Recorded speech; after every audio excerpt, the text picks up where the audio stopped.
अस्सलाम नाज़रीन, आज इलेक्शन कमीशन की जानिब से बहुत सारी खबरें मौसूल हो रही हैं और इन खबरों में अहद चीमा को अपने ओहदे से हटा दिया गया। क्या पाकिस्तान तहरीक इंसाफ को बल्ले का निशान मिलेगा, इंतखाबात में हिस्सा लेगी? ये तमाम तर मौज़ूआत हैं जिनके ऊपर हमारे साथ बात करने के लिए मौजूद है सीनियर सहाफ़ी है शाकिर अब्बासी। शाकिर, ये बताइएगा कि क्या पाकिस्तान तहरीक इंसाफ को बल्ले का निशान मिलने वाला है? लेकिन तहरीक इंसाफ को बल्ले का निशान मिलेगा या नहीं, इसका तो एक फैसला जो है वो पेशावर हाई कोर्ट में जो केस चल रहा है, दूसरा इलेक्शन कमीशन इधर फैसला महफूज किया हुआ है। लेकिन इलेक्शन कमीशन की जानिब से जो 40 सवालात PTI को भेजे गए थे इंटर पार्टी इंतखाबात के हवाले से, जो नोटिस भेजा गया था, 40 सवाल पूछे गए थे, उसका जो आज बैरिस्टर अली जफर ने, जो हम तिया पाचा कहते हैं, कट्टा चड्डा कहते हैं, खोल के रख दिया, तिया पाचा खोल के रख दिया। उन्होंने ऐसे आर्ग्यूमेंट किए, मतलब आप एक किस्म का कह सकते थे कि इलेक्शन कमीशन को लाजवाब कर दिया।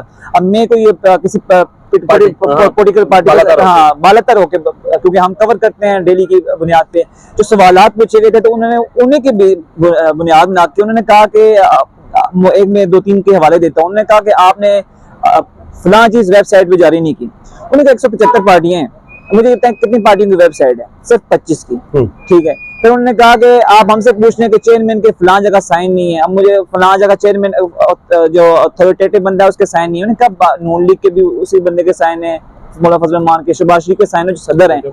अच्छा, उन्होंने NP की एग्जांपल दी, उनके साइन है, तो बैरिस्टर 2 के साइन हो गए तो क्या हुआ? फिर जनाब जी वो इसी तरह 2, 3, 4, 5 ऐसे क्वेश्चन थे कि जो उनको आके हम कहते हैं नथ डाल के रखी हुई थी। अब उनके साथ वो जो बेंच था, उनके पास कोई आर्गुमेंट नहीं था, वो इधर से खींचते गए कि हमें कहीं स्पेस मिल जाए। लेकिन अभी 40 सवालों में बैरिस्टर अली जफर ने, मुझे लगता है हमको कहीं स्पेस नहीं दी, और उनके जो पॉलिटिकल DG पॉलिटिकल फाइनेंस ने जो सवाल रेस किए थे, हम कह सकते हैं उठा के उन्हीं के मुंह पे मार दिए। शाकिर, जमाना करीम की बात है, कुछ हमारे और आपके बड़े बुजुर्ग ये कहा करते थे कि जी, तो कहानी थी कि वो खातून कोई बस नहीं रही थी अपने घर में, तो ये कहती थी कि वजह क्या है। वजह जानने की कोशिश की तो पता लगा कि दाढ़ी हिल रही है, दाढ़ी हिलने की वजह से वो तलाक चाह रही थी। जहां तक आपने सवालात की बात की, 40 सवालात थे जो यकीनन अगर गैर जानबदाराना उसके ऊपर तबसरा किया जाए तो वो काबिल कबूल या काबिल जवाब सवालात नहीं थे।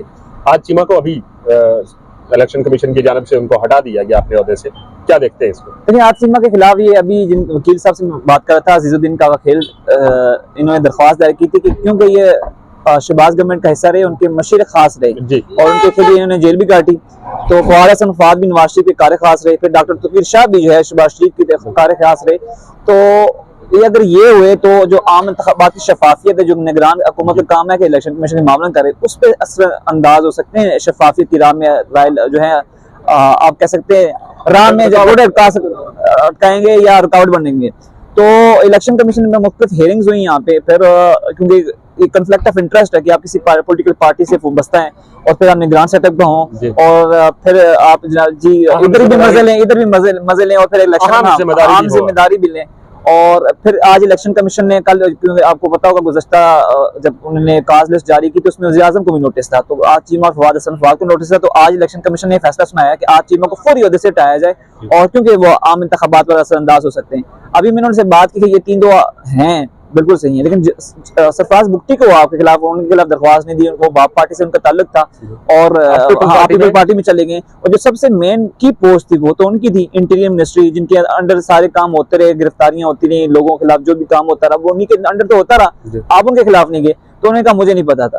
तो अलबत्ता ये एक अच्छा फैसला है, ऐसी बात है, कोई अगर गवर्नमेंट निगरान से पॉजिटिव साइन है कि आपने कहीं बैलेंस करना होता है अपने आप को, कहीं शो करना होता है कि आप बैलेंस हैं। आखिर में मैं अगर ये सवाल पूछूं, हाँ या ना में, पाकिस्तान तहरीक इंसाफ को बल्ले का निशान मिलेगा या छिन जाएगा? तो लोग कह रहे हैं कि नहीं मिलेगा, मुझे लगता है मिल जाएगा। बहसीत मुझे इलेक्शन वो जो आर्ग्यूमेंट है उनको लगता है मुझे मिलेगा, अब लोग कह रहे हैं नहीं मिलेगा, लेकिन मुझे लगता है मिल जाएगा। अब कहीं ये भी वो छेड़ने के लिए ये भी कहा जा रहा है कि अंदर शायद आपने आपके उसमें भी आई हो बात, आपके समातों तक पहुंची हो, घड़ी का निशान भी दिया जा रहा है। घड़ी का निशान तो अभी तक ये वैसे अभी बातें रूमर से नहीं, रूमर से पता जब दफा किसी साइन के लिए अप्लाई किया जाता है, पहले उसकी साइन के लिए मुख्तलिफ भेजे जाते हैं। ये क्योंकि इलेक्शन कमीशन का साइन भी काम है, तो उसके लिए अप्लाई किया जाता है कि ये साइन हमें दिए, अगर किसी और पार्टी को ना मिला तो फिर वो दिया जाता है। इन्होंने अप्लाई नहीं किया, वो खुद से कोई साइन नहीं दे सकते, आप एप्लीकेशन देते हैं, आपको अपॉर्चुनिटी दी जाती है। PTI के जो हमारे जराए हैं वो ये हमसे कुछ देर कबल हमारी बात उनसे हो रही थी, वो कह रहे थे कि इस पे भी गौर किया जा रहा है कि अगर घड़ी का साइन अलॉट किया जाता है तो उसके ऊपर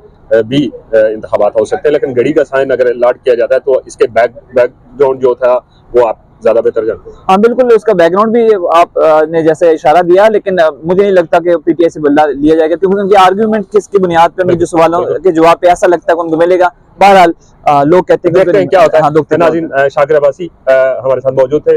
यकीनन ये इस वक्त इलेक्शन कमीशन का एक बड़ा फैसला था आहद चीमा को ओहदे से हटाना, और उसके बाद पाकिस्तान तहरीक इंसाफ को बल्ले का निशान मिलने की तवक्को अभी मौजूद है, जो कि शाकिर अब्बासी ने अभी बताया जो हालात और वाक़यात हैं। इसी के साथ दीजिए इजाज़त, अल्लाह हाफ़िज़।